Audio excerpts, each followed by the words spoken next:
Well, I want to welcome you all tonight. We start out our workshop series this evening with the very first one that I call Total Health. I put this workshop series together because I realized more than a few years ago that people who understood more about their health did much better. They got the best results, which made them happy, which in turn made me happy, and so that is the reason that you're here tonight and the reason that I'm here with you this evening. We're going to cover some important things tonight, and especially we're going to focus a lot on your nerve system, the system of your body, your nerve system. And we're going to look to tie in an understanding of how natural health care, how taking care of yourself in a natural fashion can be understood, how you can see the different elements and how they relate to one another, and you can intelligently apply them and come up with what you want. We're going to start tonight with a system that all of us own but probably don't nearly well enough understand, and that's the system of our nerves. Most anyone in the health field will tell you it's the most important system in your entire body, and yet we don't really come out of the birth process with a little rubber band around our wrist and a little instruction manual saying, here's the proper care and feeding of your nerve system. You know, here's what to do for it, and by the way, you don't need to add any cocaine, and you know, extra Prozac doesn't necessarily do you all that much good. We don't end up with an instruction manual, and we have to sometimes work these things out. But tonight, what I want to go through with you is understanding what your nerve system is doing, what typically does go wrong with them, and how you can put those problems to right. We're going to discuss a real breakthrough technique. In chiropractic, for the last 100 years, chiropractic is the largest natural health care profession in the world. It started basically 100 years ago in America. For the last 100 years, we've been working on how to do a better job of finding what's gone wrong with people's nerve systems and correcting them. And 100 years of Yankee ingenuity has, as in so many other areas, paid off in terms of a lot of improvement, a lot of technological advancement. I'm going to show you some exciting things tonight in how we can test and fix nerves that is just so far ahead of where we were in the year 1895 when the first chiropractor, the word wasn't even invented yet, took care of a fellow who had lost his hearing and somehow found a bone that was out of place in his neck and managed to put that back into alignment, and the fellow's hearing was restored, and he began to scratch his head and wonder, what the heck was I on to here? And started going back to the books on nerves and figuring out what had happened. We're going to go through a new technique called proprioceptive technique. I'll explain that word to you tonight. I'll explain to you what it means and how it works. And I'm going to demonstrate to you how we can now test nerves in a highly accurate and efficient way.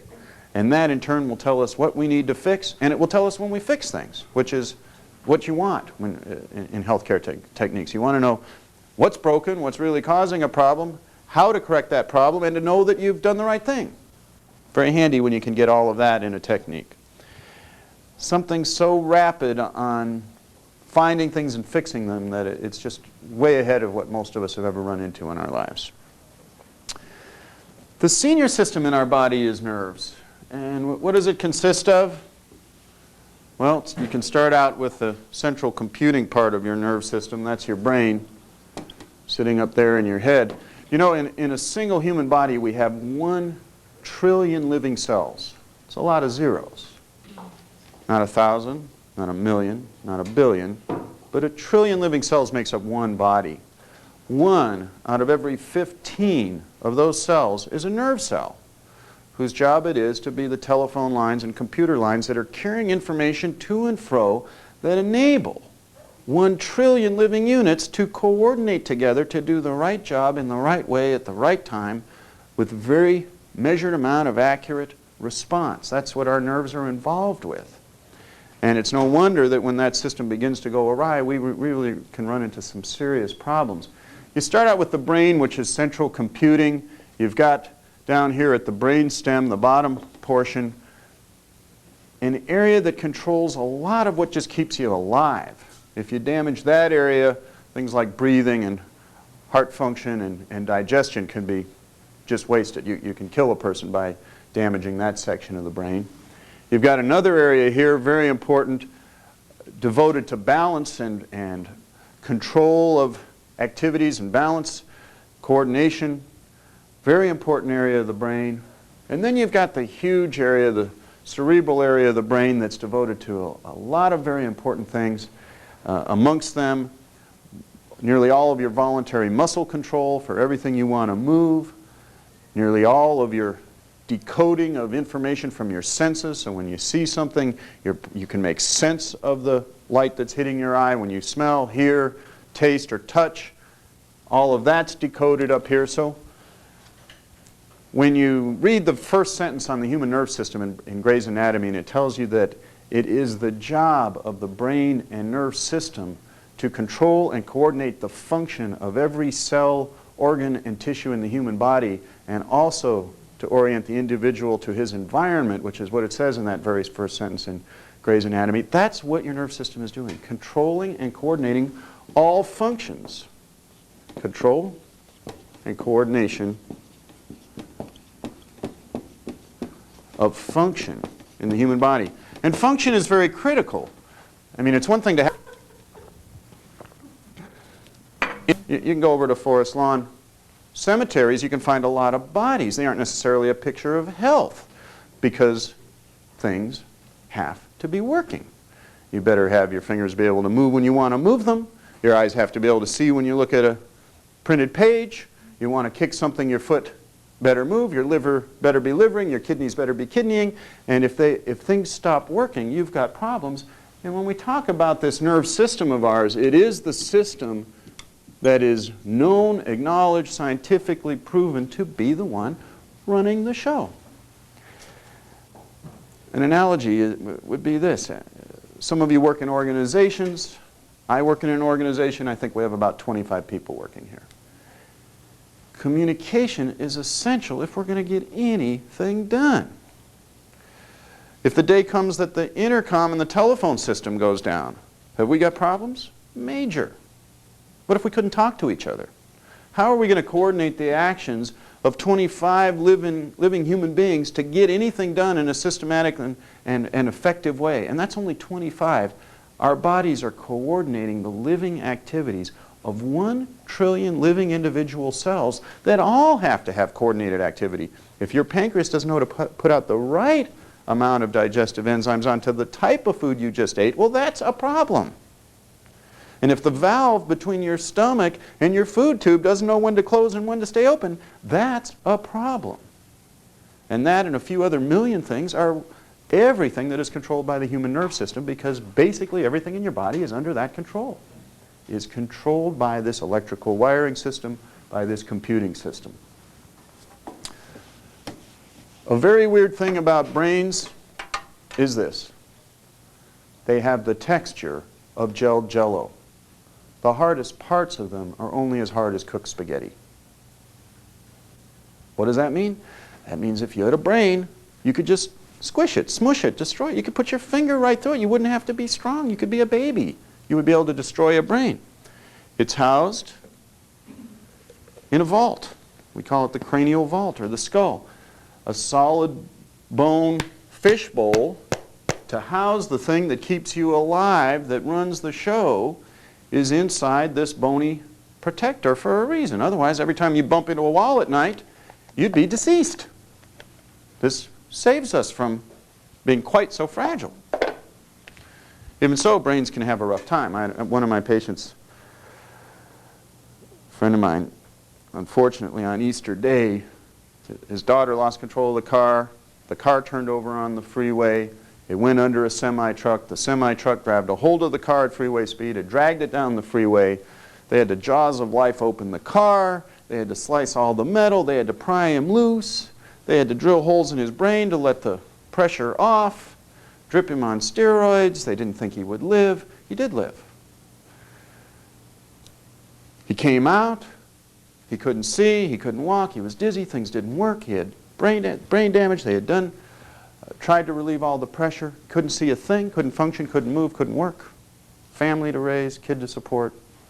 Came in here, we put him on the nutrients, started him on the right chiropractic adjustments. Today I found out was the first day he was able to read, just in a matter of weeks.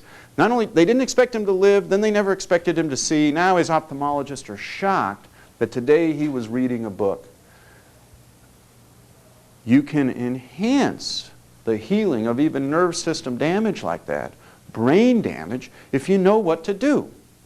And we'll talk about what to do with things like nutrients and nutrition, and what to do with pinched nerves when they crushed bones in his face were crushed, around his eye were crushed, the eye wasn't working, and I did certain chiropractic adjustments called cranial technique where I rearranged his facial bones with my hands, and he began to see better right away. These are the kind of advances we'll talk about tonight. So you've got the brain wrapped up in this bony skull, and connecting into the bottom of the brain, you've got one long cable, about 2.5 foot long cable in the adult called the spinal cord. The spinal cord is the central cable for connecting brain to body. Just myriads of nerves running down through the spinal cord, forming this cable and connecting information from the brain that is eventually going to hook up to every cell in the body. Every organ in the body is going to connect up to this nerve system. Your spinal cord, similarly, is soft, gooey, fragile stuff. We've got a central cable. It's not made of copper. It's made of cooked pasta. And you can pinch right through it. We've discovered, not a pleasant discovery, that if you even dent the spinal cord and damage it 1/3 of the way through, at any level whatsoever, top to bottom, it almost inevitably results in death of the entire body. That person's dead. Very fragile central cable for the body, very important that it not be damaged. And so again, the committee in charge of construction decides we better put it inside a bone. Now you might think, if you were on the committee, geez, let's just wrap it in a big bone tube. Problem being what? Motion. You can't bend over, you can't see who's walking up behind you. We want to be able to move as well as protect the spine, and so a different solution is arrived at.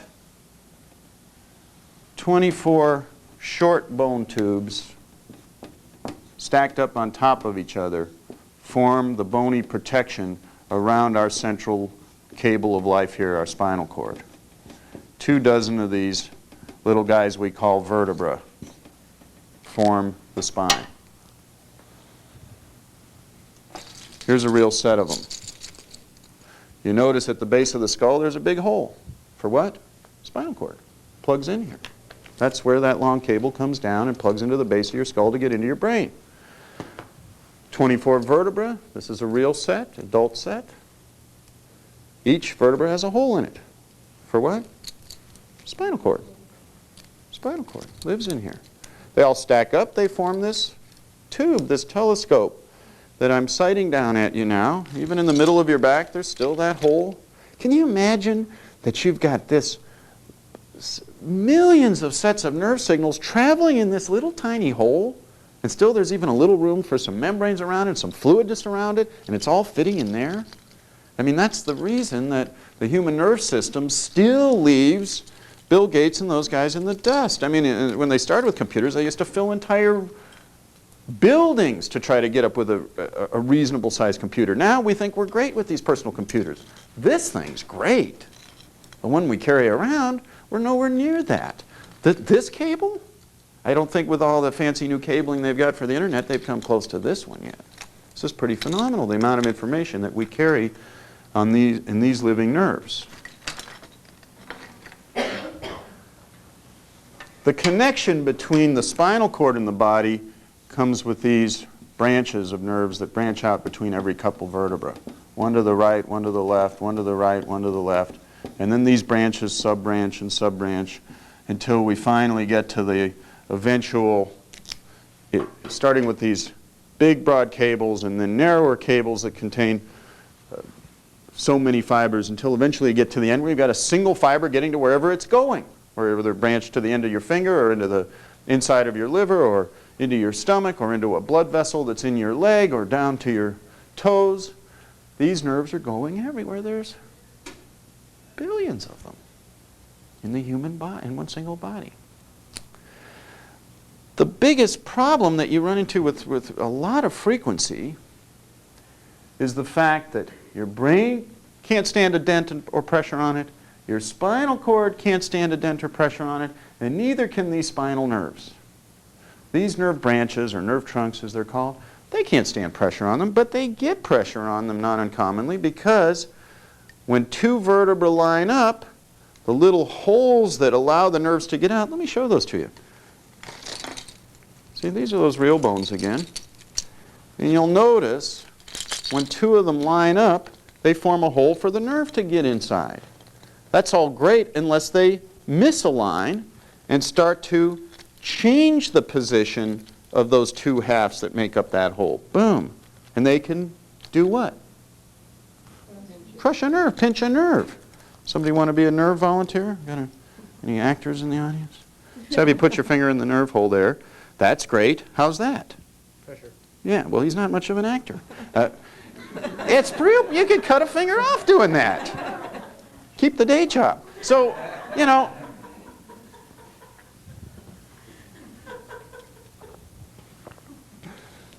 in a battle between hard bone against soft nerve, it's no battle at all. It's no contest.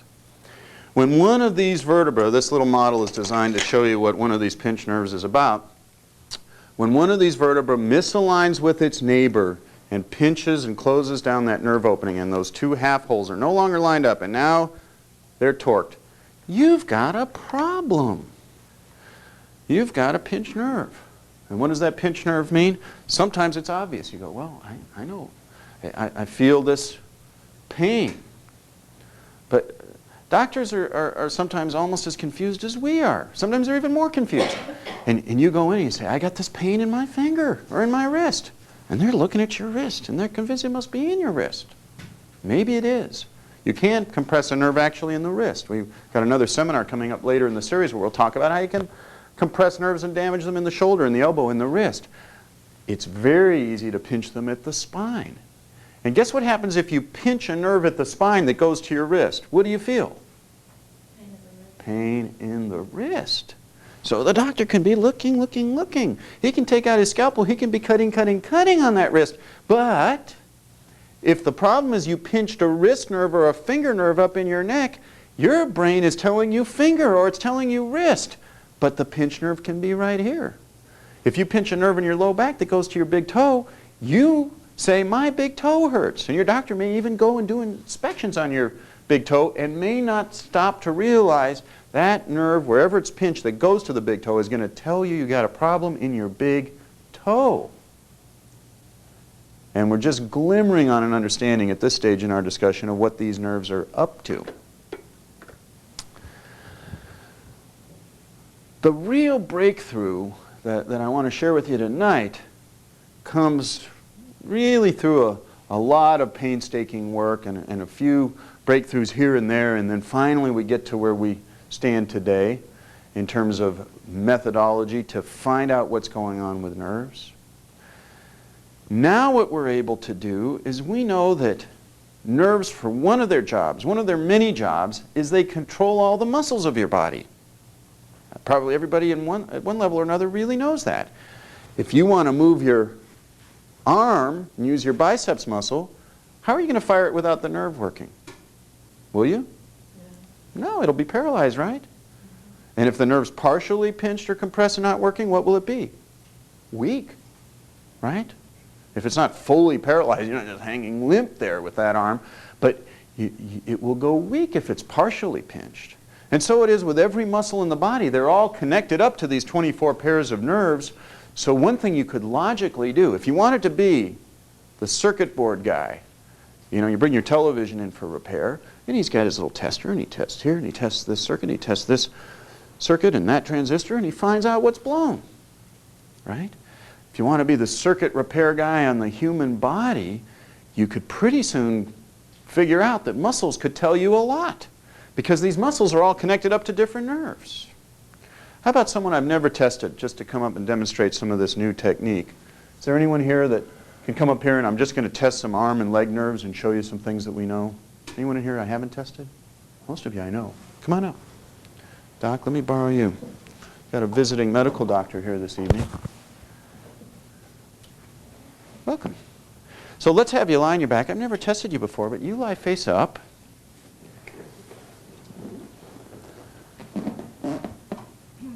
Now we know that certain nerves are going to control the ability to hold this leg up. In other words, flex your leg forward. So we can test her leg, say, hold it up as strong as you can, don't let me push down. All the strength you got. Pretty darn good. Nice left flexor strength. Nothing wrong with it. How do I know that? I've done this a million times. On so many different people, I pretty much know what to expect her strength should be like, and that was good. Let's compare the other one. Also good. Nothing there. Try this leg up and out. Let's check what we call her psoas muscle. Goes to a different nerve area. How's that one? Hold.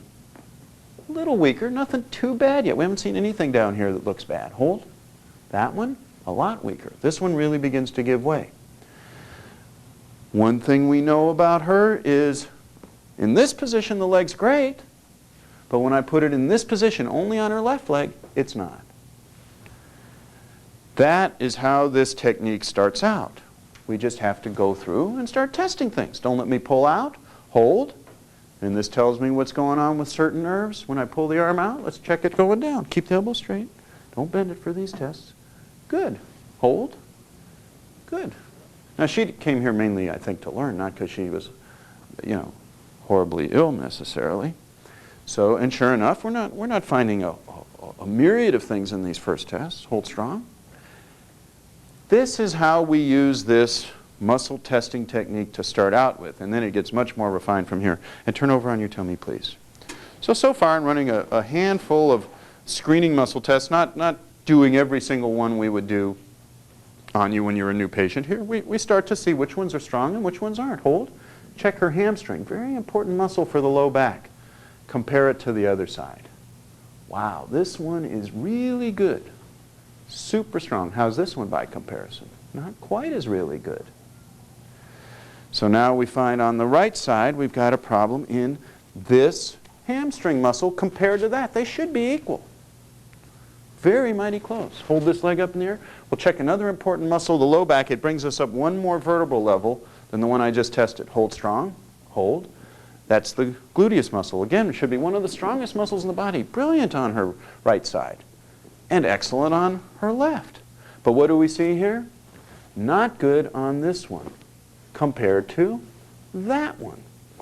Give it full strength. Don't give up. And now give this one full strength and don't give up. And that one gives right up. What does that tell us? The fifth vertebra on the bottom of her back, the bottommost one on this side, isn't working. And it's pinching on this side, on the right. You can see how we can take this technique and begin to take guesswork out of what is baffling to doctors. You come in and you go, Doc, this pain goes down my leg, or it hurts here in my low back, or I got this problem in my uterus, and they don't know what to make of any of that.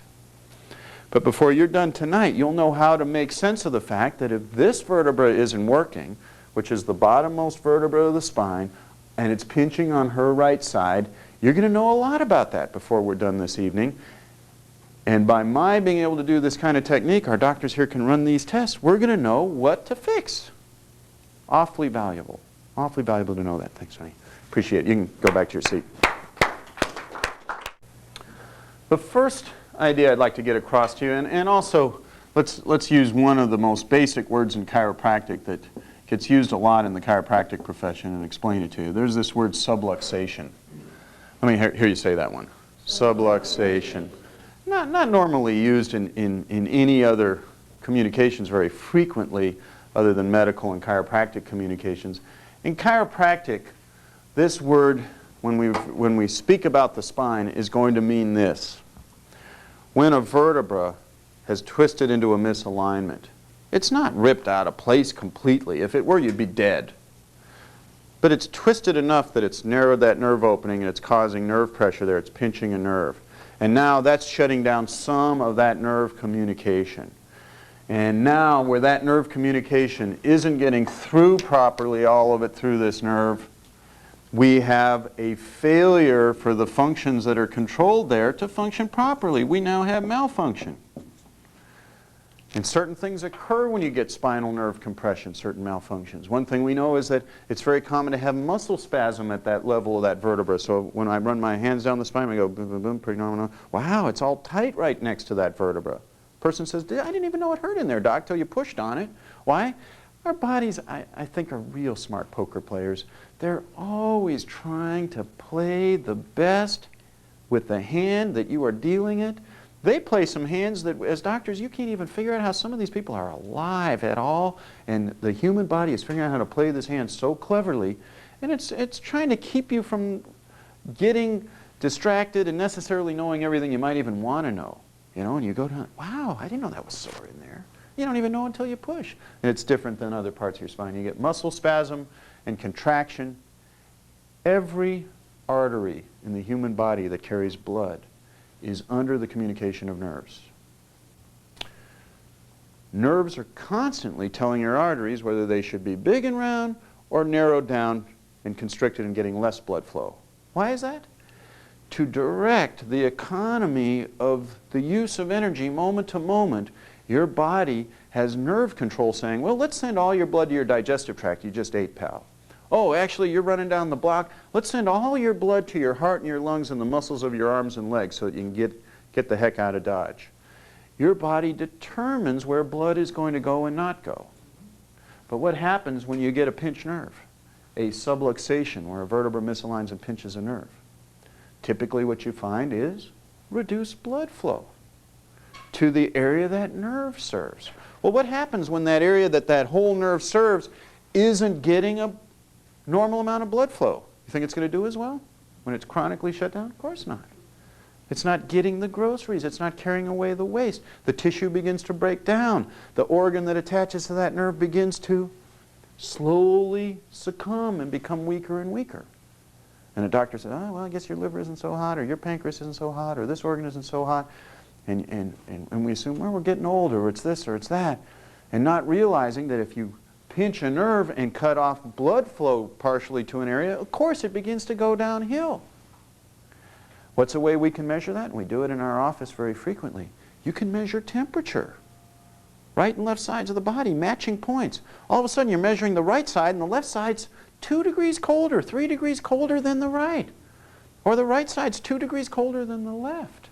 Matching points. What's the deal?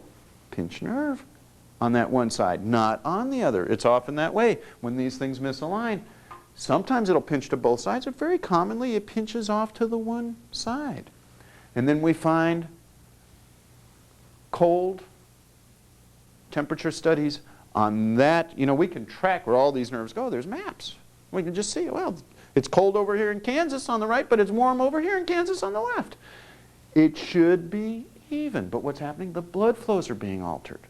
And when blood flows are being altered and nerve communication to organs are under nerve control. What organs? Every organ. Read Gray's Anatomy, what do they say? Every cell, organ, and tissue in the entire human body is controlled by nerves. How many of them? Every one of them. That means your lungs have to have nerve communication. That means your kidneys have to have it. That means your heart has to have it. So as you look at these 24 pairs of nerves that come down through the spine, you'd say, gee, you know, it's handy if you're a homeowner and all of a sudden your disposal goes out in the kitchen and you flick the switch, it won't go on. And you really are happy if you know where the circuit breaker is, you know? All of a sudden the light goes off in the back part of your house. You're happy if your electrician labeled those circuit breakers. Oh, back bedrooms. And you look over there and you click that switch and you go, oh, all the lights are back on. Most of us run around in a human body with potential circuit breakers clicking off here, and no one bothered to give us the wiring diagram. I gave you one. If you'll turn, I gave you in your pages there a page called a chart of spinal misalignments.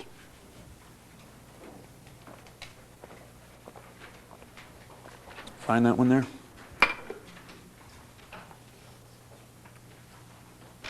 What color is it tonight? What color you got? Orange?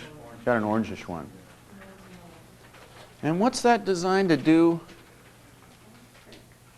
Be the electrician, and we labeled the fuse box for you. We labeled the circuit breaker so you at least have an idea of this wiring diagram. Let's walk through it a little bit here because it's well worth understanding. Just like it's nice to know where your fuses are in your home, boy, it's nice to know where the fuses are in this home that you're walking around in for maybe 100 years.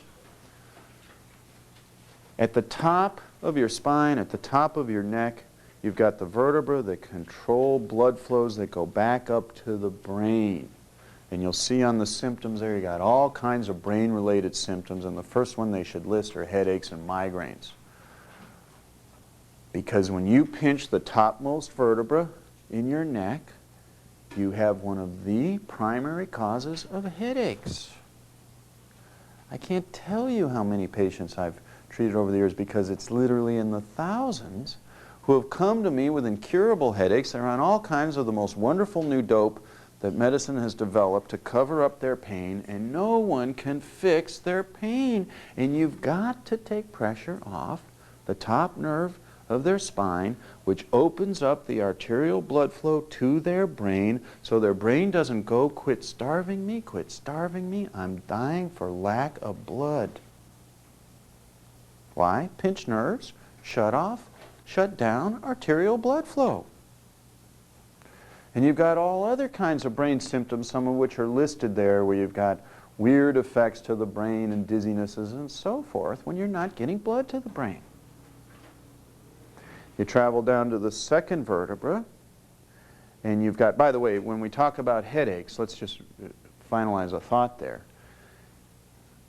Checking that topmost vertebra, very, very critical. Knowing the ways it can move and how to correct it and how to test for it, very important in getting rid of headache problems.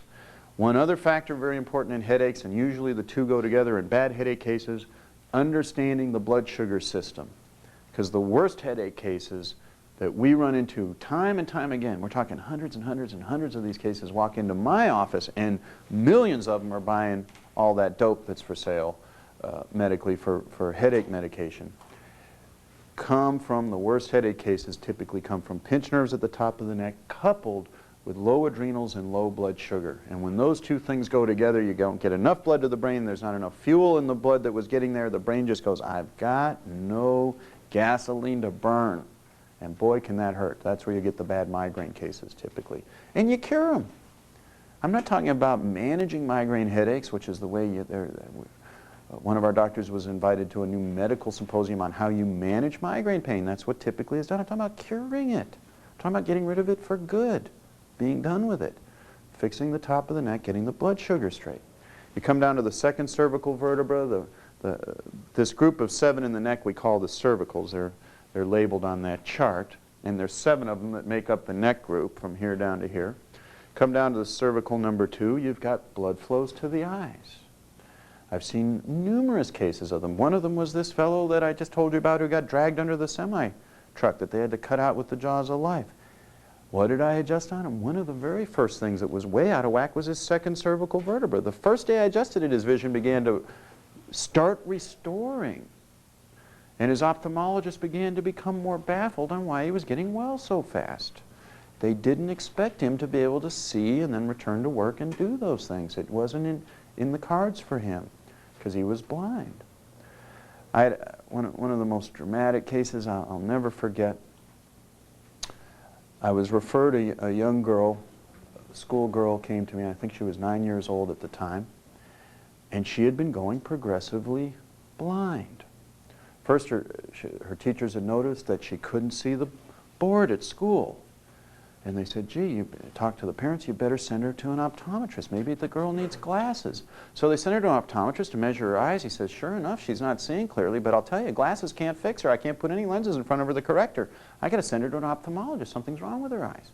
The ophthalmologist examined her, said, yeah, something's wrong with her eyes, but I don't know what's wrong with her.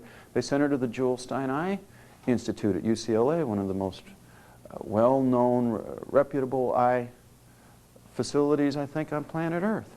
And they examined this young girl, and they said, yes, she's going progressively blind. I have the letter from Jules Stein on my file. This young girl is going progressively blind. The rods and cones in her eye that detect light are degenerating. The cause of this is unknown. We don't know why it's happening. And we have no treatment for her, but bring her in once a month and we will monitor her condition. Essentially saying, bring her in once a month and we'll watch her go blind, which she was doing. That was all they had. And the mother was told about me, and they brought her in, and they said, oh, bring her to Dr. Gordon. He's a witch doctor. He'll rattle some bones. Maybe she'll get well. And I examined her, and I felt her second vertebra was misaligned. I shot an x-ray. It was obviously misaligned on an x-ray. I couldn't miss it. I made one adjustment to her neck by moving. That's what we call it in chiropractic, an adjustment. When we take one of these vertebrae that's twisted into a misalignment and straighten it back out again. I made one adjustment on that young girl. Her vision was 20/20 within 7 days. Totally cured. Lined up her second neck vertebra that goes on that chart. It tells you it's the circuit breaker to the eyes. The Jules Stein Eye Institute doesn't know that. It's sort of funny that in medicine, doctors spend a lot of time studying the human nerve system. They study neurology, but when it comes to certain sensible applications, it doesn't all click. Well, here are your drugs, and here's your neurosurgery, but then what? You know, after the drugs and the neurosurgery, then what? There are other things that contribute to healthy nerves than just adding drugs into them or cutting on them. You could think of a few. Before we're done tonight, we will think of them together. But taking pressure off that nerve to her eyes restored to 20/20. Sad part of the tale was the parents brought her back to Jules Stein and said, well, our daughter's cured. The chiropractor found the problem. It was the nerve to her eyes, a second cervical vertebra. He adjusted it. She's been seeing perfectly ever since. They couldn't even care. They didn't even have the time to listen. And these people happened to be Israelis. I think they were going to take out an Uzi and level the place. They were really mad that these doctors just couldn't care that this girl had been saved from progressive blindness, and no one, because it didn't fit in their model of understanding, no one at this eye institute really could care. And those things are a little aggravating. Aggravated the heck out of them. I should be used to this by now, but I find some of these things still quite aggravating when they come up. Because you think of what happened to all the other little girls that went in with that kind of problem that no one ever got the proper insight into checking out their nerves properly and fully.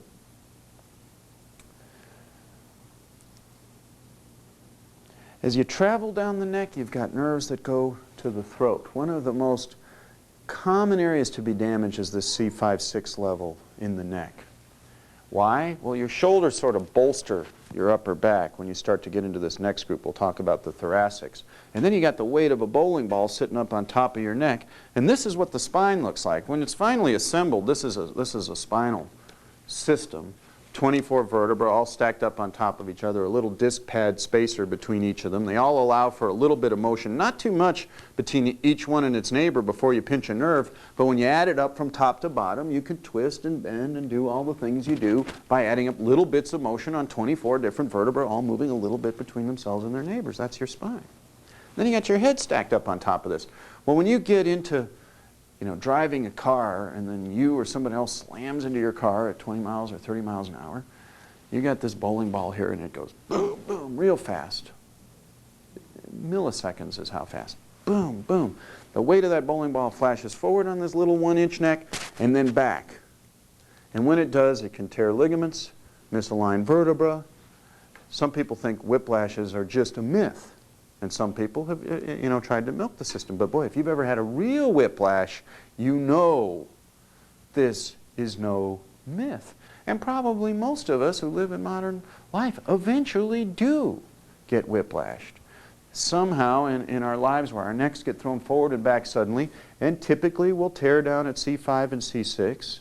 And we talk about degeneration a little later tonight and how the spine degenerates. That is a premier site where we see bony degeneration in the spine, because when mommy jerks your arm, when you fall down and bang your head, when you fall off your skates, off your bicycle, when a car slams into another, you typically force the head back and forth and you tear these ligaments at cervical 5 and 6. Where do they go? You'll notice they go to the throat. They actually come forward to the thyroid gland, and they start the beginning from C5 down to these upper ones in the next group. You've got a very important switchboard that controls everything that's arm and hand, shoulder, arm, elbow, and hand. the body devotes a tremendous amount of nerve dedication to the control of your hands and fingers because of the fine use we put to them, and your arms. And from this area down, you've got all that arm and hand control. So you find whiplash injuries starting to affect arms. You've got people with numb fingers, weakening problems into the shoulder, problems that go into the elbow or into the wrist or into the fingers or the thumb. And that's coming from pinched nerves that can occur in the lower neck. Organ-wise, you've got in the lower neck the nerves to the thyroid gland. You get people with whiplashes, and all of a sudden, they start getting sluggish and putting on weight. They develop a gland problem after a car accident. And nobody makes sense of this. But you see it over and over again. It's not an uncommon pattern. We run into it time and time again. All of a sudden, the person put on 30 pounds of weight after a car accident. Why? Whiplash the nerves, shut down the nerves to the thyroid. The thyroid gland, not getting its nerve energy, began to run down. Like any other organ in the body, it needs to have that lifeline of electrical power hookup, telephone control, you know, earth to thyroid. This has got to be hooked up. And a pinched nerve doesn't do it any good. You travel down into the upper back area. Now you enter this group called the thoracics. Now you got 12 of them in between your shoulder blades, starting from here and going down to the bottom of your rib cage, called the thoracic group. Up at the top, T1 and T2, you've got nerves that go mainly to the heart. These are nerves that go to your heart. Years ago, decades ago, I saw my first case where a patient had checked into a hospital for tests, thought sure he better make out his will, his heart rhythm screwy, he doesn't know what's wrong. They put him through treadmill tests, they put him through heart rhythm tests, he's got EKGs, echocardiograms, all these things going on, test after test, and the doctors say, hey, there's something wrong with your heart, but we don't know what it is. And we don't know exactly what to do. And what do? We test him, we find a pinched nerve at T1 or T2, and we make adjustments to that area and straighten it out. Boom, that heart goes normal. Put them on the right minerals and B-complex fractions and sometimes complex with a little herb, a product like Cardiogenics or CardioPlus that's designed to give your heart what it needs, and they go normal. Doing what? Simple, natural, corrective things that get to the cause of the problem instead of fishing around for some drug that makes every heart go slower or makes every heart go faster. You know, unfortunately, medically, that's what you have to do many times. Grab one of these chemicals and try to force that heart faster or force it slower. That wasn't the problem that didn't have enough drugs making it slower. It never had a drug deficiency. It just needed to function right. It needed its basic ingredients for functioning right.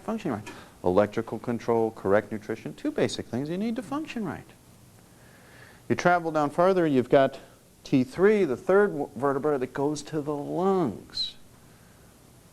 Over and over we'll find cases where there is lung problem, keeps recurring, the person keeps getting pneumonia, keeps getting lung problems, and they've got a pinched nerve at T3. You got to straighten it out. You come down into the next area, you're into upper digestion. You start into gallbladder and stomach and pancreas. As you hit T4 and 5 and 6, you're coming into the digestive areas here. I know they have the numbers slightly different on the chart. It's an older chart. I'm giving it to you a little straighter. You're moving into upper digestion, breaking down food. People who start getting pinched nerves right in between the shoulder blades, digestive and blood sugar problems. Because now we're going into upper digestion, stomach and pancreas, and we're getting into the blood sugar control area where we're going to spend some time 2 weeks from tonight going through the energy system of the body and really understanding your blood sugar system and your adrenals and so forth. Come down to pancreas nerves at T6, spleen at T7, liver at T8, adrenals at T9. Come down to T9, you've got nerves that go to the adrenal glands. Super important glands that keep you healthy. We're going to be talking glands next week. Next Tuesday, we devote all night just to understanding your endocrine gland system, the other key system in health. Nerves and glands, these are the two communication systems that you rely on to be well. And in fact, they're joined together in so many ways. When we go through glands next week, you'll see where they're joined, and we've touched on some tonight. We touched on the thyroid being joined with the nerves to the neck. We've touched on the adrenals being joined with the nerves at thoracic number 9 in your thoracic group of vertebrae in your back. You travel down, you've got small intestine and then kidney nerves, and then you come down into the low back, the last 5. And here you've got nerves that are going to supply all your lower intestinal tract, your large intestine, your bowel. These nerves are so critical in intestinal disease. I had another patient come to me who was chronically constipated this month. Couldn't go to the bathroom but once a week. Was she happy about it? Absolutely miserable. And they come in and they say, I have to take herbs, I have to take enemas just to move it all, doc. Nothing moves, nothing moves. And then usually in a matter of days or a couple of weeks, we've got them going, she's going twice a day. But what did we do? Did I put her on a stronger herb? Did I put her on something to irritate her bowel more than the last herb she was taking so it was forced to work? No. I examined her low back. I found the pinched nerves. Your intestine is made up of muscle. It's a muscular tube. It's got to squeeze and contract. It's a living toothpaste tube of muscle. It's got to squeeze and contract and move that stuff along. And like every other muscle in your body, do you think it can contract without nerve signals? None of them contract without nerve signals. If you shut off the low back nerve signals, guess how well your bowels are going to move? No power. Can't get no power. It's not going to move. So you fix a person's low back and their bowels work? Yeah. Just getting a principle across to you so you can begin to think with it, because so many times I think the old kind of programming was, well, something's wrong with me, I don't know what it is, I'll go see a doctor, and he would take out a prescription pad, take this drug, and we didn't inspect the theory behind all of that. But one thing you need to understand is you must have electrical communication to any key area of the body. If it's shut down because of a pinched nerve, it's not going to work. And it better be on the list of one of the things you check when it doesn't run. Because if you leave out checking that, you got some problems. What if that is the problem? And it often is the problem.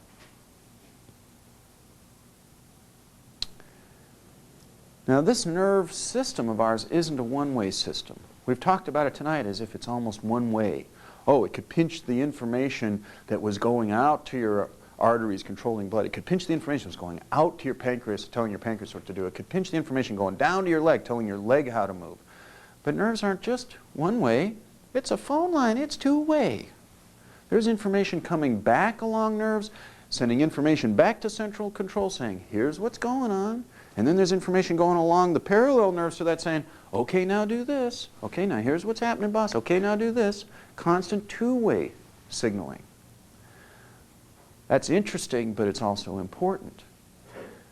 Because when you first look into the causes of these subluxations, the first thing you would think is, well, where do they come from? What causes them? And you think, it must be accidents. It must be falls. And some of you would think, well, maybe it's how I sit and how I move and how I work. And we'll get into that before we're done tonight. And someone would say, well, you know, it may be how I sleep. It's something that's causing it in the way that I've misaligned this spine of mine or damaged it. But an interesting thing occurs because this is two-way communication. You can insult an organ and then cause that organ to cause your spine to misalign at its circuit level. And most people never learn that. Most chiropractic patients never learn that. And some of the chiropractic doctors they tend to forget it, some of them, because they never learned it well enough. What's an example? Person comes in, doc, hurts right in between my shoulder blades. Can you just make an adjustment right in there? Feels so good if you just get that one straightened out. Oh, okay. And we adjust that part of the spine. They go, that feels great. You know, that really feels good in there. Hey, Joe, let's go out and celebrate that great adjustment the doc just gave me. We'll go drop by Ben & Jerry's and have some, you know, chunk chocolate gumbo supreme sugar special, you know. Now, you can adjust right in between the shoulder blades where the nerves to the pancreas go. And a person will go, that feels good. Boy, you got the pressure off that nerve. That really feels good in there. And then you go out and eat your way through a bunch of sugar. And that sugar goes into your bloodstream and your pancreas goes, dumb me, you did it again. I can't believe you did it again. And signals come from that pancreas and they travel along those nerves and they come right back to the middle of your back and they spill over to the muscles. You know, the only thing that allows you, as you're sitting there right now, to have a spine that's in any semblance of order are the muscles. Those muscles have to be pulling equally left and right. You look at vertebrae, you go, boy, they're sort of funny. God must have had a sense of humor. He put a nose and ears on all these vertebrae. He was like feeling creative at the time. But you find out that all these little noses and ears on them are there for a reason. They are for the attachment of muscles. They give muscles leverage, because if you just had these spools of the spine and you hooked up muscles from here to here, you'd have a heck of a time trying to side bend, contracting a muscle from there to there. But the principle of leverage, that you can get out on the end of a handle and pump water from the bottom of a well, you can get out on the end of a stick and move a big old rock. Well, these are all lever attachments for muscles, so that when you contract from here to here, you can side bend. And when you contract from here to here, you can rotate. You multiply the power of those little muscles being able to move you around. Well, the only thing that keeps you from pinching nerves is they better be pulling equally right and left and rotating right and left equally, because if this one's pulling that way and that one died and shut down, what have you got? You've got a subluxation, don't you? You've got a pinched nerve. You've got another short circuit. So what happens when people go out and celebrate that great adjustment with that big bowl of Haagen-Dazs? That sugar hits the bloodstream, their pancreas goes, you dummy. It sends its signals back along the spinal nerve. It re-enters the spine right there at the level of the pancreas nerve, spills over to those muscle groups. They go into a contraction and spasm. They actually yank that vertebra into a malposition now. For some people, it's a matter of minutes after they eat that food. Bingo, they're already subluxated again. And they're wondering why that adjustment didn't hold. That's why next week when we talk about glands, and the week after that when we talk about blood sugar, you're going to learn more about stabilizing these systems than just relying on us to make an adjustment and wondering, why does this one keep going out, keep going out? I had a patient come to me, a very memorable case. I have a lot of memorable cases, and they occur much of the time. This one was memorable. She comes to me with horrible menstrual dysfunction, as bad as you could probably want to never imagine. So bad that although she was a very productive woman in the movie industry, very busy executive, young woman, when her period hit, she dived out of life. She just had to leave. She would check out into her home. She would fill the bathtub with hot water. Her gynecologist would give her the strongest narcotic drugs she could come up, the drug of the month, and she would load herself up and sit in that hot bath and just check out for 4 days, because she couldn't do a thing. She was just worthless with pain. I took a history on this girl, and she had been given an intrauterine device called the Dalcon Shield. Some of you have read about it. It was pretty famous. And they implanted one of these stupid little fishing lure contraceptive devices in her, and it never agreed with her, and she started developing problems, and so they took it out of her. They removed the intrauterine device. They took away what caused the problems, but it never took away the problem. And she still had periods that were from hell, year after year after year, long after they had pulled that Dalcon Shield out of her body. Finally, she gets sent to me, and the chiropractor does what? Examines her back. We find her nerves aren't working in her low back. Shoots an x-ray, see the vertebra that's twisted. What happened? The insult of the Dalcon Shield to her uterus pissed off her uterus. Her uterus screams along its nerves. The nerves connect up to the lower back. The low back nerve communication spills over to the muscles and yanks the vertebra into a subluxation.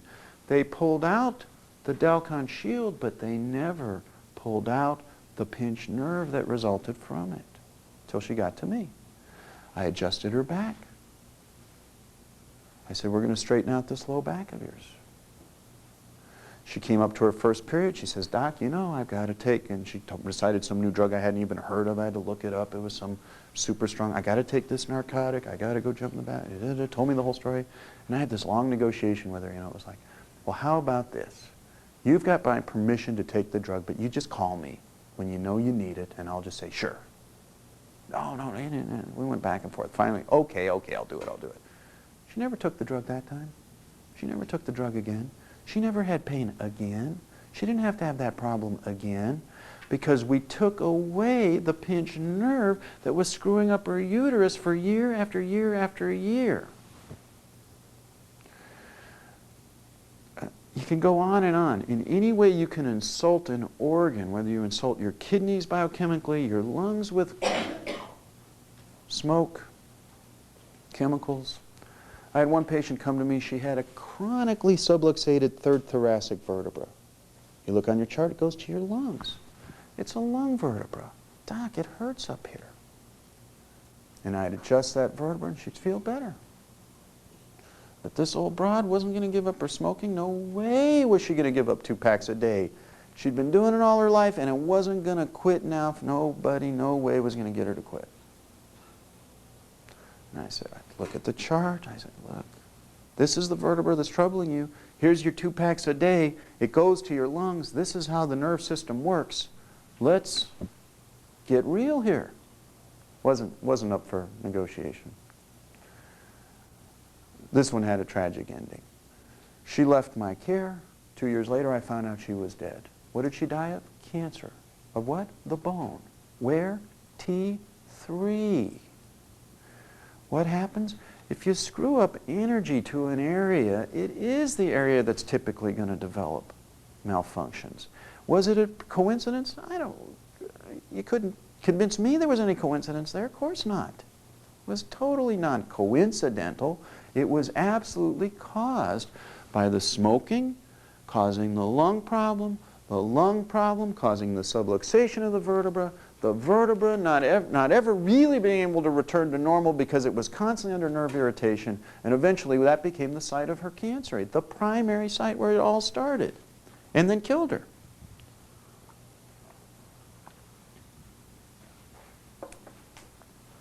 The moral of the story is, if you look and you see an area that keeps going out and keeps going out and keeps going out, it pays to say, Doc, let me look at that chart. Why don't you tell me which organ and gland that goes to? Does that have any connection to why I keep having pain right here?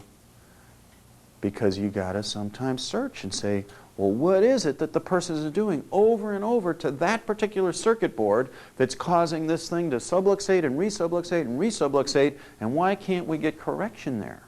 Why? There's always a reason.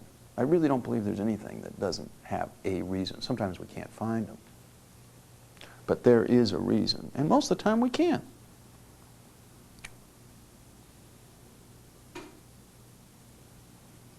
A little bit on ergonomics. Fairly new word. Most of you probably know it. The study of work. How does that relate to some of these spinal things? Quite a lot. A couple things you want to know. Wow, this thing's come unpegged tonight, huh? Missing a screw here. Got a wobbly pelvis tonight. Your spine's supposed to have 3 curves as you view it from the side. There's a C curve in the neck. There's one that goes the opposite way in the middle. There's another C curve that goes the original way in the low back. That's the normal curve structure of a spine when you view it from the side. When you view it from the back, it should be pretty much a straight up and down deal. Now, if you end up screwing up these curves, removing the one in your low back, you got trouble.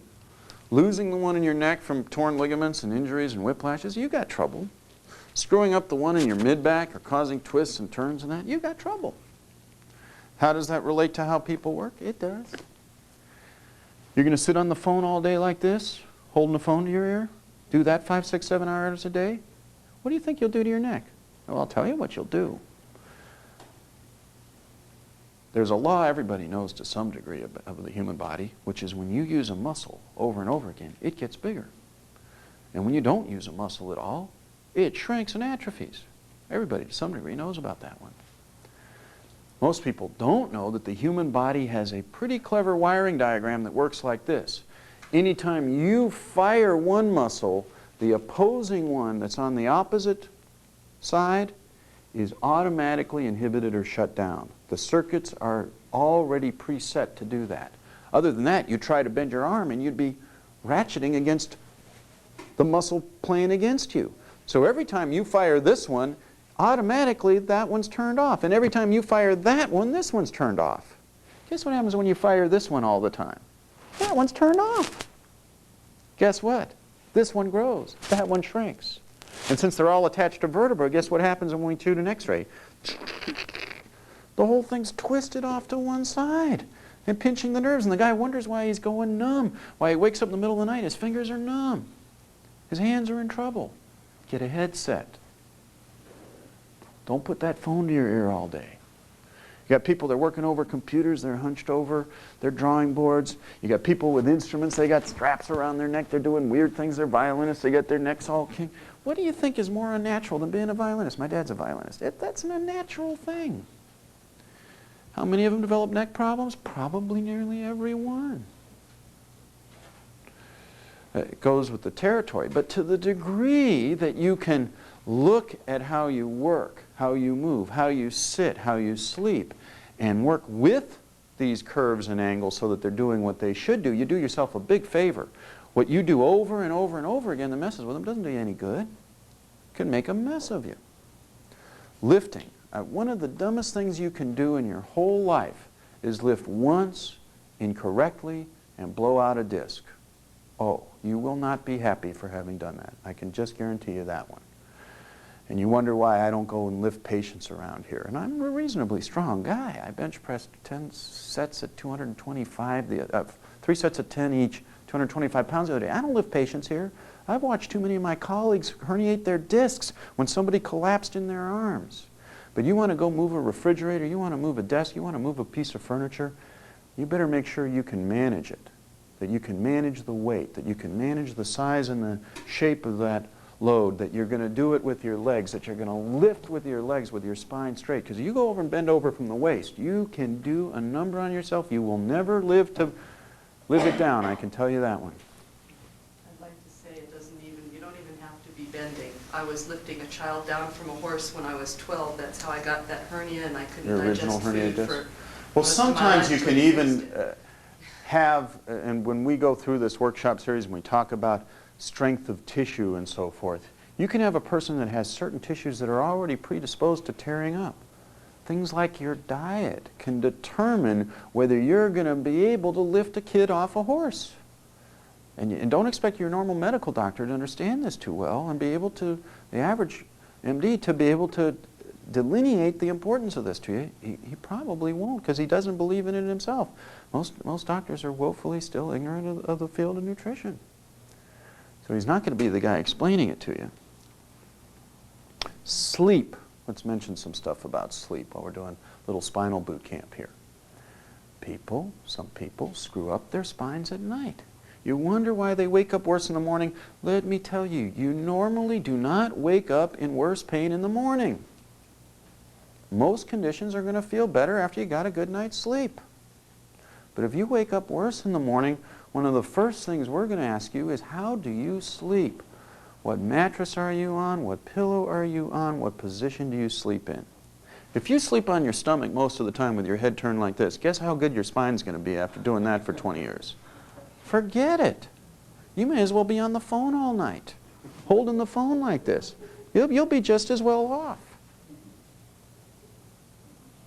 How do you want to sleep? The average person, studies tell us, will move 6 times at night during sleep. Will change position 6 times at night during sleep. So we don't all stay in one position all night. But you do want to have most of your sleep on your back, a little bit on your side, and virtually none on your stomach. When you're on your back, you want to have a small pillow or a special cervical pillow that supports the C-curve of your neck and doesn't over-support your head. Boy, if you're one of these Cinderella princess types that's got 4 pillows under her neck and sleeps like this all night, you're going to wonder why you become a dowager that ages like this when you're 62? Pushing your head forward 8 hours a night like this? It's not going to work. You don't want to push your head forward the gravity line. Way in front, you got to have a little support under the C-curve. You want to spend most of your time sleeping on your back. Some of your time sleeping on your side, but you got another issue then. You're going to have to fill this area between your shoulder and your head. But then what do some people do? They sleep like this. You want to know how to screw up your shoulder and collarbone and come up with an arm problem? Sleep like this all the time. and then come in here and tell me your shoulder's messed up, and you've been to the Curlin Job Clinic, and they told you could have surgery, and someone else gave you another diagnosis, and you've taken so many years of anti-inflammatories and painkillers, and you can't figure out why your arm's bad. I'll tell you, don't sleep like this. It doesn't work. Now, some of these habits are not easy for some people to break. I've been sleeping like this since I was a kid, Doc. I was a baby. I started sleeping on my stomach. I said, got to start working on changing it now. It may not be the easiest thing you'll do. It will be an important thing to do. It may not always be the easiest. This next little section, I feel that many people that I know need a little orientation on how to be intelligent, savvy healthcare consumers. Sometimes know is the most important word in the English language.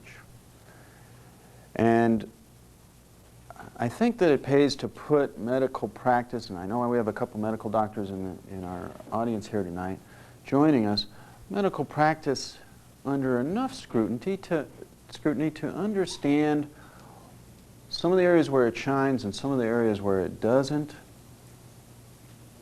in order that we don't come individually to problems, to harm. I think in medicine, certain things are true. Medical doctors spend a lot of time studying. They go to school for a lot of years. They learn about how the body's built and how it works, and a lot of this anatomy and physiology of how the body's built and works, and nerves and all that. They studied all of that in med school. There's none of this that's a big surprise to them that we're discussing. And then, and by the way, a chiropractor now has more training in normal physiology and normal anatomy than a medical physician does, which most people don't know. And then a medical doctor goes off into the area known as diagnosis. And one of my favorite ways to break down that word, di, which means to, a, which means not, and gnosis, a Greek word that means to know. You walked into the doctor not knowing what was wrong with you, and now two of you don't know what's wrong with you once you got your diagnosis. Well, it happens sometimes. A little too often sometimes. Diagnosis. A study I read not long ago said that the Mayo Clinic, considered one of the top diagnostic clinics in the world, was accurate 40% of the time in getting diagnoses right. That's less than half. That's a rough one. Especially when the game of medicine is played this way. You got to arrive at the right diagnosis if you're theoretically going to come up with the right treatment. And the real problem that you run into very often after that idea of coming up with the right name of the problem is this issue of cause. What's causing the problem that's bothering you? What's the cause? Well, you know, you open any modern medical textbook, take a brand new 1997 edition of a textbook on medicine and crack it open. And in it there will be 1,000 named diseases. And open it at random and you discover something very odd in 1997.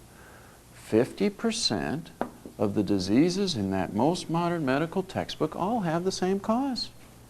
Half of them are all caused by the same thing. Unknown. That is the most common cause. The first paragraph on every disease is this word etiology, the study of the cause. And 50% of the time, the first sentence tells you unknown. Imagine if you were in the business of fixing problems whose causes were unknown. You'd have a rough job. You'd have a rough job. And that's where you find a lot of roughness in the job, is that if you're not knowing the cause, if you don't ascertain or even guess the cause, what are you really going to end up doing? Well, you find out because after you got through the diagnosis, after you got to the fact that half of these were wrong and half of these we didn't even guess, you're getting down to a rarefied group where you think you got the right name and you even know what caused it, or have a theory what caused it. And then an MD has to come down to treatment. And as you know, but maybe you haven't stopped to think about what this fact that you know really means, two main things are well trained in terms of treatment: the use of drugs and the use of surgery. Could you fix everything with drugs and surgery? Could you fix everything that bothered the human race with drugs? Or could you take out a knife and fix the rest? Well, you really couldn't, could you? It's not even fully logical. Well, we examined you, Susie, and we found the cause of your problem. Your Valium levels have dropped dangerously low. You know? But your aspirin levels, your Benadryl levels, your Prozac levels have dropped. No. There's no normal narcotic levels in your blood that could be dropping dangerously low. But, you know, you come down to the drug section and you got a funny bit. The majority of drugs that are really prescribed, last time I looked, 8 aspirin per day per person taken in America. Boy, I'm not taking my 8. But when my girlfriend had rheumatoid arthritis, what was state-of-the-art treatment for her? 20 aspirin a day. She was taking my 8 and your 8 and somebody else's 4. You know? And then you got Tylenol, and you got this for your, you know, normal morning headache, and this for your evening headache, and you know, never-ending changing set of names for these drugs. And you look at what they work on, and what do most of them work on? You're not surprised. You go, wow, a lot of them work on this human nerve system. You open up the physician's desk reference. That's the Bible on drugs, right? The PDR. And the first paragraph in that book is, how does the drug work? And the real surprise is how many times you read the first paragraph and they go, we're not really sure, you know, what this stuff's doing, but, you know, we think it's moving this nerve around and doing this to the nerves. So many of them drug this human nerve system of ours. And you'd say, well, is the problem with our nerves that they're just not drugged enough? That's probably really why people get sick, you know. They just don't have quite enough drugs in their nerves. You go, well, that doesn't make sense. It's a little too illogical. You know, it doesn't even make sense. So you begin to realize, you say, wow, let me look at that prescription. And you read it, and in the small print it says, for the symptomatic relief of. What does it mean? We don't know the cause. We're not trying to treat the cause. We're not even going to tell you we're after the cause. We just want to spray paint over the symptom. And then maybe you won't feel it as much. And then you can be happy, hopefully. But wait a second. Wouldn't it be better if you could just find the cause and fix the cause of problems instead of covering over symptoms of problems? Boy. Last time I looked, the statistics from the American College of Physicians and Surgeons, the surgeons' own trade group, said that 50% of all the surgeries performed in America were unnecessary. Well, imagine what I think. I think it's greater than that. I was just reading. Much greater. Yeah, I read a statistic, they said 90% of all the back surgeries were unnecessary. Imagine what I think. That's what the surgeons think. And those guys think, if we can't cut it, you ain't got it. Old surgical maxim.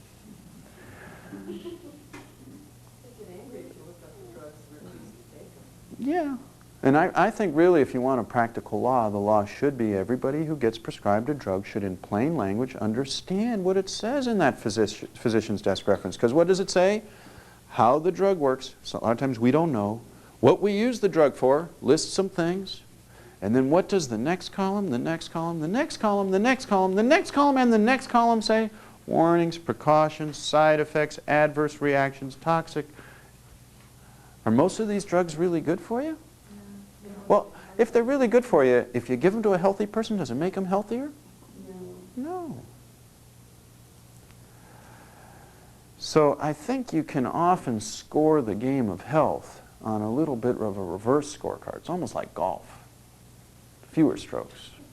You score it by how few drugs and how few surgeries you end up having to utilize, not how much of I mean, there are some wonderful things in modern medicine. If you wanted to get me going for a couple hours, I could tell you brilliant life-saving techniques, gorgeous things that just blow your mind. Some of the emergency stuff and so forth is great. But then you look at the management of some of the things that plague our lives. My digestion doesn't work. I got this burning in my stomach. My colon isn't right. I got this pain in my shoulder. My knee is hurting me. You know, and on and on and on. My hair is falling out. My eyes are getting weak. And how many drugs and surgeries are going to help the stuff that we really run into like that? Well, you don't find all the answers here. You really don't.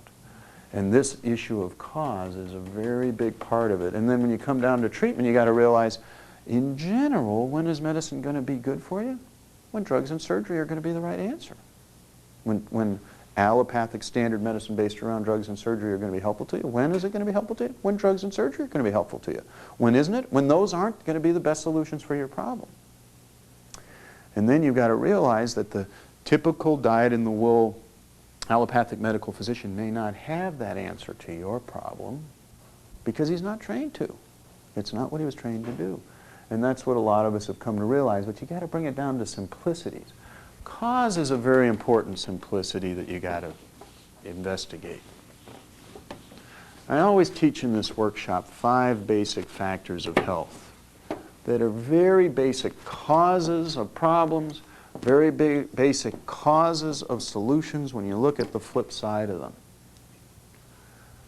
One of them is nutrition. Our body's tissues, cells, organs are made up out of the stuff that comes out of our food and our water and our air. That source is what builds our body. It sources what fuels our body. Nutrition is a basic cause to health. It is a basic cause of problems. And fixing nutrition is one of the basic ways you deal with causes, not just symptoms. And here we want to deal with food. That'll be coming up in these upcoming seminars, and we'll be dealing with supplements. The main issues with nutrition tend to be food, supplements, and not dying of toxicity on the way to getting healthy. Those are the 3 main issues you're going to deal with nutritionally. What are you going to get in your food? Oh, you couldn't get everything in your food you really needed. You need some supplements, or you got some tissues that you've run down, broken down, torn up. You want to repair them more quickly? Use supplements. A whole lot more sensible than drugs. That's why we devote one seminar in the series is called Superior Nutrition, and another seminar in the series is called Nutritional Medicine. We're going to devote 2 seminars a lot to just understanding nutrition as a healing methodology, dealing with the causes of disease and the causes of health. Because many times what the cause of the disease is was you didn't cause health. It wasn't a disease. You didn't cause health. No matter what beautiful Latin name you want to give it. Nerve system function. We focused on it tonight. You've got to have some nerve system integrity. If you've got pinched nerves, jammed up nerves, whether they're in your wrist and it's carpal tunnel pinched nerves, if it's in your shoulder, or if it's in your spine, as we discussed at some length tonight, you've got nerves that are shut down. Or how about nerves even that are malnourished? You don't have basic calcium and magnesium and the right B complex balances, and you can't even run your nerves, and you wonder why you feel like warmed over caca. Because nerves too require proper biochemistry. They require proper nutrition. And a lot of us think that you're going to feed them Wheaties and cocaine and come out okay, or pizza and beer and come out okay, and wonder why our nerves don't feel so good. Or a little aspirin, a little Motrin, a little beer, a little hamburger, and come out okay. And it doesn't always work out, because we're not giving the nerves just what they need to run smoothly. Nerve system integrity, a very basic factor of health. And this is where chiropractic and then also nutrition are going to tie into that. Exercise and motion. One of the factors of health. The human body actually abhors no motion. When motion stops in some part of your body, you're in trouble. Things are moving in life. Because when they stop moving, that area is dead or on its way out. Now that's the reason you want to do exercise. It has numerous benefits. We're going to cover them in this workshop series before we're done. The advantages of doing cardiovascular exercise, one of the most proven ways to keep yourself from dying of the #1 cause of death, which is having your heart crap out on you, your blood system, stroke, heart attack. Exercise, vigorous exercise. The advantage in strength training, we're going to go through that before you're done. Tremendous advantages for people of all different ages in keeping their muscle strength up. The advantages in stretch, keeping things flexible so that you can move, so you have flexibility. And I added motion here because just in the last months I've realized some things that have really impressed me. I took a case that I thought was one of my most frustrating. And it was a woman that we had cured of so many problems. She had rheumatoid arthritis, incurable disease, cause unknown. We cured it completely in less than a month. She had ulcerative colitis, generally really an incurable medical disease. The cause barely guessed at. We cured it in less than a month. She had migraine headaches. No one knew where they came from. Been treated medically for all these problems for years. Cured in a matter of weeks. But she had one problem in her abdomen that all the doctors had called endometriosis, which supposedly the cells in her abdomen were just going wild and no one could do anything about it. And they'll open up these women and they'll scrape them out and close them back up again. And then when they have all the pain back, they'll go, gee, it all grew back. And then they'll open them up and scrape them out again and they'll say, gee, it all grew back. And so many of them don't get well, it's shocking. I don't know if you know any of these people with endometriosis. She would have this endometriosis diagnosis, got to the point, her periods were killing her. Just horrible. And I'd go and touch her stomach, different points on her abdomen. She'd cry big tears. I mean, she was in such pain just being touched. Applying a little pressure just made her cry. I said, I don't want to torture you. I don't want to sit here and push on these points. I said, you're going to torture yourself. And I had her push on points in her abdomen every day, 10 to 15 minutes a day. In 1 month, the pain on pressing on her abdomen reduced 50% by her pressing on them every day for 10 minutes. She went through a period with no premenstrual pain. She went through a period with no medication. She went through a period with very modest discomfort. Places where you don't have motion begin to die. Places where you don't have energy flowing are not living. When you find an area that is just sort of the touch, sometimes the smartest thing you can do is touch it and get some flows going and get some movement moving and get some energy going.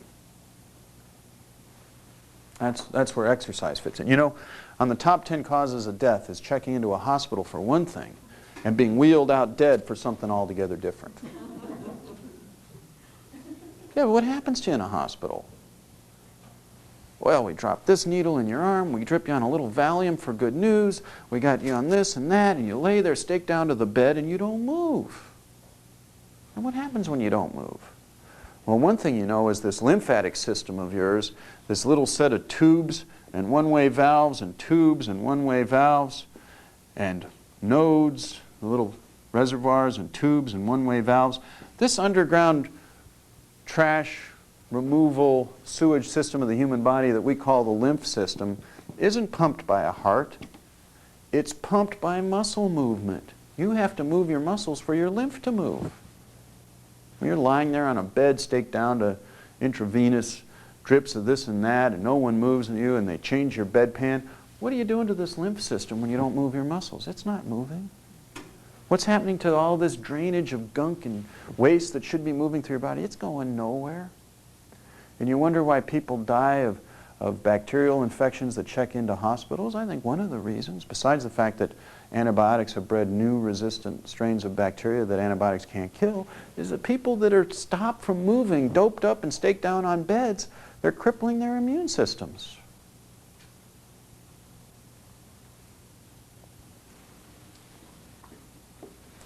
Positive mental attitude, another basic factor of health. The mind, the spirit is very much involved in making and keeping you healthy.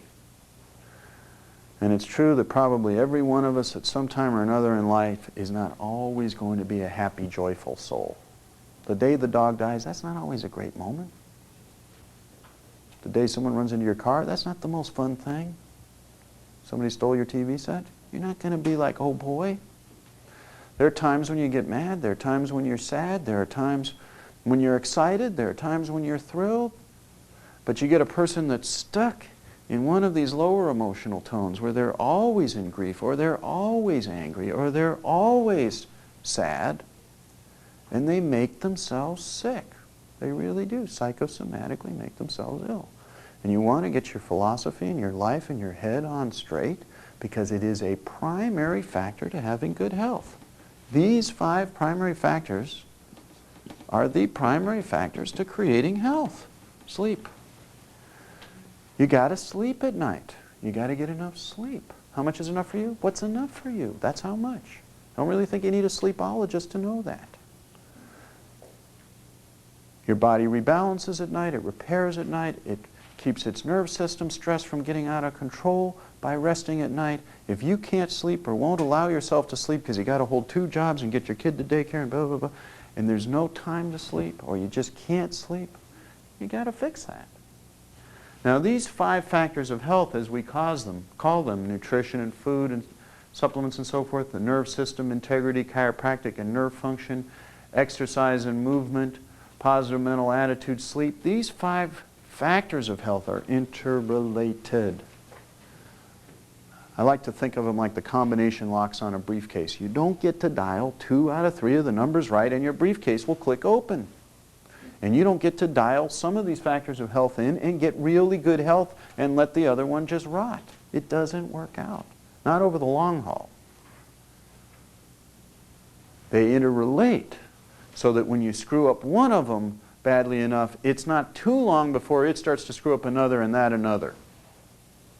Give you a couple examples.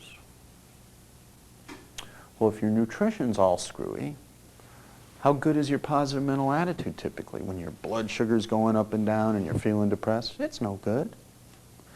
And then when that one goes out, you really want to go out and exercise now that you're depressed. That one's really going to be good. It's not too long before your nerve system starts to cave and you subluxate just from the stress. And it's not long before the whole thing just crumbles. Because this thing will downward spiral from just one of them screwing up. Oh, Doc, I eat great. My diet is perfect. I'm so attuned with the universe. My mental attitude, if it got any better, people would worship me. You know, I sleep like a baby. I exercise every day. But if you've got a pinched nerve on the nerves to your stomach, how good's your digestion? One pinched nerve in your low back going to your prostate gland. It can kill you. Now these 5 factors interrelate. So you got that one pinched nerve and it's hurting you down in your low back. It's not too long before something else starts to go. What if that pinched nerve to your stomach? How good's your digestion going to be? And then your assimilation of food. And then what happens to your nutrition? Well, now this one's affected. And now the food isn't getting in right. And then, you see, one of them will affect another, will affect another. You want to know how to repeatedly take most sick people and get them well. Here's the punchline of tonight's talk. If you want to know why we get books and books of success stories from people saying, Doc, you've done what no one else ever could do for us. I've actually put myself in better health than I've ever been. I'll tell you what the recipe is. You find the causes of health. These are the 5 most basic causes of how you cause health. And when you screw them up, these are the 5 most basic ways you screw up your health. Biochemically, nerve system-wise, failing to get motion, screwed up head that's on backwards, not getting sleep. Any one of these 5 or 2 of these 5 gets well out of whack and you will make yourself sick. You want to take most all the diseases known to man and know how to make them better. If you can fix the biochemistry, if that's the problem, fix the nerves if that's the problem, get the exercise in if that's the problem, get the person's philosophy and head straightened out if that's the problem, get them sleeping if that's the problem, they get well. You can generate miracles over and over and over again.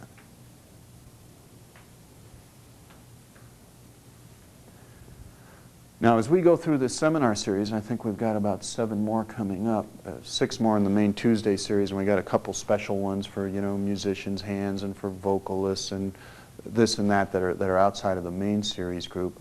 We're going to not take one system of the body or one area where we're not going to look at it through these lenses, because we're going to take any area of health and we're going to say, okay, what's the nutrition? What's the nerve system factors? What's the exercise? What are these factors of health that relate to those problems? And how do you straighten out a person with ulcerative colitis, with carpal tunnel syndrome, with hair that's fallen out of his head, or her head, with a sex drive that won't go, with whatever? How are you going to straighten that person out? And it's not too often we're going to ask, how much drugs is this person deficient in, or how many extra organs does he have that we could just take out the offending extra and he'd finally get well? Let's just do some surgery and get rid of the spare parts and make him well. you see. Last thing we're going to cover tonight, I gave each of you something new. We just started a short while ago, and they're called health passes, and it's something new we've done. And they're for you. If you've never been a patient here, you can give them to a family member or a friend, and they entitle that person to $150 in free services. When they bring them in here, they can have a free consultation on their health problems, a free 10-point examination where we examine key things related to your problem areas, a free x-ray if that's appropriate for your problem, and then we go over and report our results and what we found in that examination, that x-ray.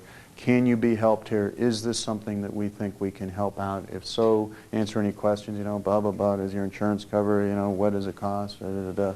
Answer anything you need to know so that we can decide if we want to work together. And also, if you notice, we gave you some health and stress and weight surveys there.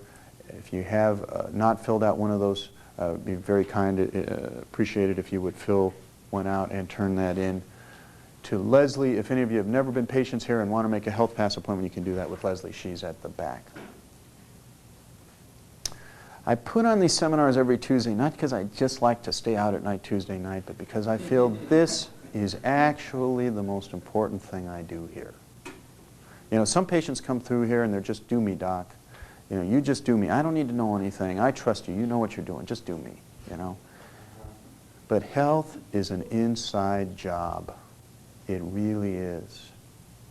There are certain things that I can do. It's very hard for me to adjust everything on myself if I manage to throw a vertebra into a misalignment. I'm real glad that I've got a smart chiropractor working here who can straighten out a problem if I move something into a misalignment. And it pays to have an expert on nutrition because it is a real study. It's like many things in life. Not that you couldn't learn it if you wanted to. You could. But it is a real study, and it requires knowledge and learning, and it pays to have somebody who knows those things. But I can't exercise you. We don't really do a lot of mental and spiritual therapy here. It's not what we do. And we don't sleep with our patients, oddly enough. So there's certain things that you've got. It's an inside job. I put these seminars on because I feel that they are the most important thing we do here. I really do.